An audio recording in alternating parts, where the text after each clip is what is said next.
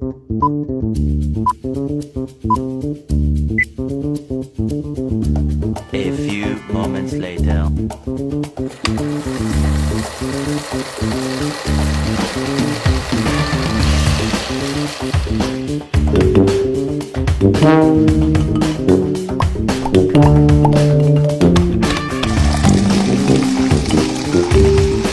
Hi everyone, good morning.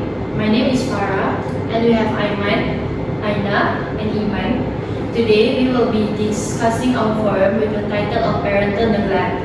I will be your moderator for the day, and this will be our panel 1, which is the lawyer, and our panel 2, the victim, and then panel 3, the counselor. So let's get started. Panel 1, lawyer, can you please state your statement? Assalamualaikum and good morning.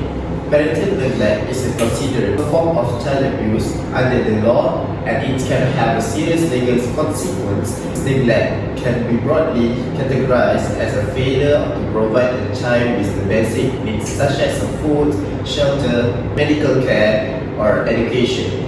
If a case of neglect is reported and substantiated, Child Protective Service or CPS may get involved to assess the situation. Thank you, panel 1. Panel 2, can you please? So, good morning. As a victim, I agree with the lawyer. As a neglected child, I would not wish others to go through what I've been through. From my experience, I've tried to engage in risky behaviors by associating with the wrong crowd and drinking alcohol to get the satisfaction. As what the lawyer said just now, this is totally from a child abuse, but mentally, because it made me feel like I don't matter. Parents should know how to manage their time properly, balancing work and life. I think parents should interact with their child more because sometimes parents' love and care doesn't make the child's emotional, physical needs. Thank you, panel 2. Panel 3, counselor, can you please state your statement? As a counselor, I have seen firsthand the profound impact that neglect can have on child development. Neglected children often feel invisible and unworthy of love, which can result in deep-seated issues with self-esteem and trust. These children may have difficulty forming healthy attachment in the future, as the lack of emotional in their formative years hinders their ability to develop secure relationships. They are more likely to struggle with emotional regulation, as with the aggressive or withdrawn behavior, and face challenges in academic and social. However, it is also crucial to understand that parents who neglect their own children often carry their own burdens. Many of these parents are grappling with significant challenges such as mental issues, poverty, also trauma, or overwhelming stress. For instance, parents who is battling depression may be so consumed by their own struggles that they are unable to provide the emotional support their child needs. Similarly, a parent dealing with financial instability may be so focused on survival that they unintentionally neglect their child's emotional and development needs. Thank you, panel 3, for your statement. Now, we would like to know what is their opinion on the counselor's thought. We will start with our panel 2. I disagree with Dr. Iman. Parents should be responsible for their child because the child always try to understand and accuse their parents, but at the end of the day, it just makes them feel like a burden.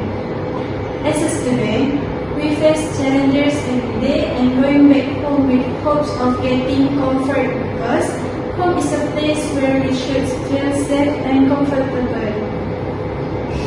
Personally, I think parents should try to make time for their child or seek professional help if needed, so this matter can be avoided. Thank you, panel 2, for your opinion. Now, move on. Panel 1, what is your thought on this? I agree with Aina. Parents have legal responsibility toward their children and failure to fulfill. This can lead to both civil and criminal consequences. However, it's important to note that the legal system also seeks to to rehabilitate and unify family whenever possible. Classes, therapy, or other forms of support to help parents improve their caregiving abilities before taking more drastic measures. Thank you, panel 1. Going back to panel 3, the counselor. Do you have any opinions? I think the Kaiman and Aina doesn't understand what I want to state here. Both sides are struggling with their own problem. So counseling can be a critical tool in this process.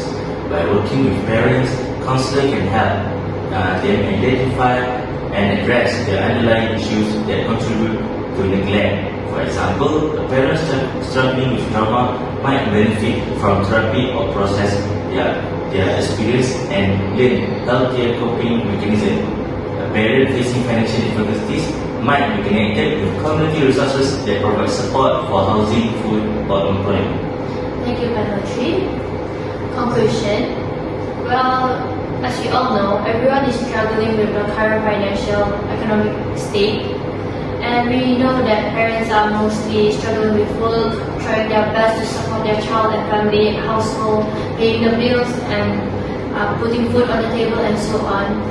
And it is their responsibility, but at the same time, they should give their child the attention that they need to avoid children doing the wrong things and throwing away their future. And as a child, they should understand their parents and they could help in any way that they can. For example, they can do some part-times, but not those that are very major, just the minor part-times to earn some pocket money to lessen the parents' burden. But if both sides can't deal with this, can't find a solution, we suggest them to find professional help to solve this as soon as possible. And that's all from us today. Thank you. Bye. Okay.